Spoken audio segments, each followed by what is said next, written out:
नमस्ते दोस्तों। क्या मेरी इच्छाएं मेरी है या उधार की? आज मैं आपसे एक ऐसा क्वेश्चन पूछना चाहती हूँ जो शायद आपके जीवन की दिशा बदल सकता है। क्या जो इच्छा मेरे भीतर उठती है वह वास्तव में मेरी है या समाज ने मुझे दे दी है? जरा सोचिए, एक बच्चा खिलौना देखकर रोने लगता है। कुछ वर्षों बाद वही बच्चा महंगा मोबाइल देखकर बेचैन हो जाता है। फिर बड़ी कार, बड़ा घर, बड़ा पद। वस्तुएं बदलती रहती है लेकिन बेचैनी वही रहती है। ऐसा क्यों? क्योंकि हम अक्सर इच्छा को सत्य मान लेते हैं, जबकि इच्छा तो केवल कल्पनाशीलता की एक अभिव्यक्ति है। आइए एक छोटा सा उदाहरण देखते हैं। दो मित्र एक साथ नौकरी करते हैं। दोनों का वेतन समान है। पहला मित्र कहता है, मेरे पास जो है वह पर्याप्त है। मैं अपने परिवार, स्वास्थ्य और सीखने पर ध्यान दूंगा। दूसरा मित्र सोचता है, जब तक मेरे पास उससे बड़ी कार नहीं होगी मैं सफल नहीं हूँ।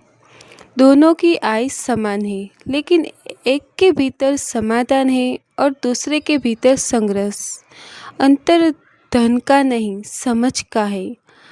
अब अपने आप से एक केवल 3 प्रश्न पूछें। क्या यह इच्छा मेरी वास्तविक आवश्यकता से उत्पन्न हुई है या यह तुलना, मान्यता और दिखावे से पैदा हुई है? क्या इसे पूरा करने से केवल सुविधा मिलेंगी या मेरे जीवन में भी शांति और दूसरों के साथ भी सामंजस्य बढ़ेगा? जब हम इन प्रश्नों के साथ जीना शुरू करते हैं तब हमारी इच्छाएं बदलने लगती हैं। तब जीवन प्रतियोगिता नहीं, सह अस्तित्व बन जाता है। समृद्धि केवल बैंक बैलेंस में नहीं बल्कि संतोष, विश्वास और संबंधों की समृद्धि में दिखाई देने लगती है। और अभय तब आता है जब हमें स्वयं को किसी से बड़ा या छोटा सिद्ध करने की आवश्यकता नहीं रहती।